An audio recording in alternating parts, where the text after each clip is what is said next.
Welcome to my channel lost wonders. आज हम बात करने वाले हैं एक ऐसे शहर की जो इतिहास और धर्म का एक अनोखा हिस्सा है, द्वारका। क्या आपने कभी सोचा है कि एक पूरा शहर समुद्र में कैसे डूब गया?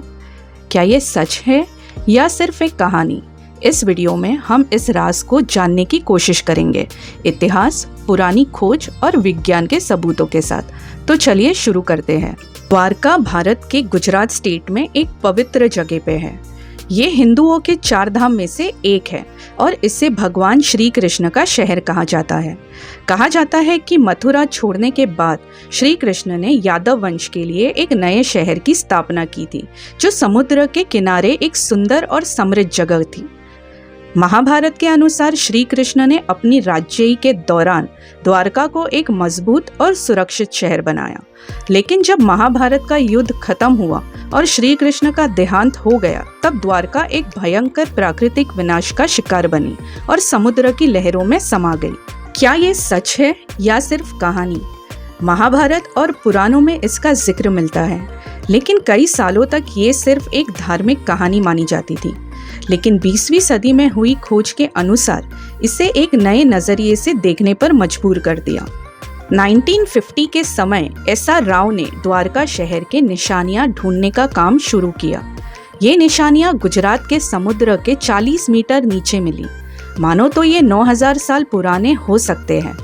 ये देखकर कई ज्ञानी और कई विज्ञान के लोग मानते हैं कि द्वारका एक असली शहर थी, जो किसी प्राकृतिक विनाश जैसे भूकंप या सुनामी के वजह से समुद्र में डूब गई।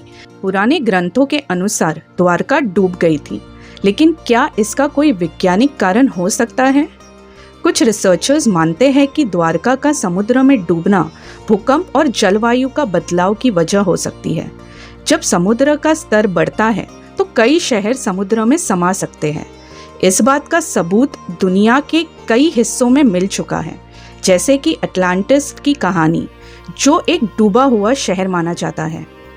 विज्ञान के मुताबिक गुजरात के इस एरिया में पिछले हजारों सालों में समुद्र ताल काफी बदलता है। हो सकता है कि किसी बड़े भूकंप या सुनामी ने द्वारका नगरी का नाश कर दिया हो, लेकिन अब तक इस बात का 100% सबूत नहीं मिला है कि यह वही द्वारका है जो श्री कृष्ण के समय में थी। आज की द्वारका एक पवित्र तीर्थ स्थल है, एक मशहूर धार्मिक जगह है जहां हर साल लाखों लोग आते हैं। यहाँ कई प्रमुख मंदिर हैं, जैसे द्वारकाधीश मंदिर, जो भगवान श्री कृष्ण को समर्पित है। रुक्मिणी मंदिर श्री कृष्ण की पत्नी रुक्मिणी को समर्पित है। बेट द्वारका, ये एक प्राचीन जगह है जिससे असली द्वारका से जोड़ा जाता है। गोमती घाट, जहाँ लोग स्नान करते हैं और धार्मिक अनुष्ठान करते हैं। नागेश्वर ज्योतिर्लिंग, एक प्राचीन शिव मंदिर जो द्वारका के पास स्थित है। सुदामा सेतु, गोमती नदी पर बना एक ब्रिज जो ऐतिहासिक महत्व रखता है। ये जगह सिर्फ धार्मिक ही नहीं, बल्कि स्कूबा डाइविंग और समुद्र के नीचे खोज के लिए भी मशहूर है। यहाँ आज भी समुद्र के नीचे नए आवेश मिलने की संभावना है। द्वारका से जुड़ी कई अनोखी कहानियां हैं जो हमें इस शहर की महिमा बताती है, जैसे कि द्वारका के 99 दरवाजे। कहा जाता है कि द्वारका शहर के 99 प्रवेश द्वार थे जो उसे सुरक्षित बनाते थे। श्री कृष्ण का श्राप, एक कथा के अनुसार ऋषि दुर्वासा ने रुक्मिणी और श्री कृष्ण को श्राप दिया था, जिस वजह से द्वारका का विनाश हुआ। समुद्र का वरदान, एक कथा के अनुसार श्री कृष्ण ने समुद्र देव से प्रार्थना की थी कि उनका शहर सुरक्षित रहे। तब समुद्र देव ने द्वारका को जल के ऊपर बसाने का वरदान दिया था।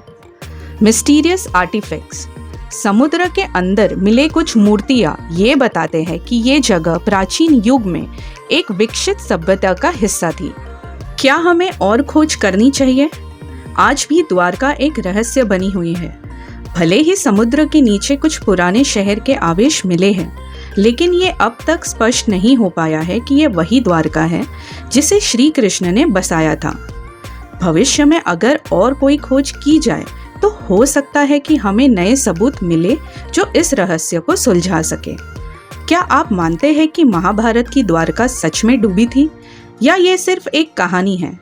अपनी राय कमेंट में ज़रूर देना और इस वीडियो को लाइक और शेयर करना ना भूलें। हम मिलेंगे एक नए रहस्य के साथ, तब तक के लिए जय श्री कृष्ण।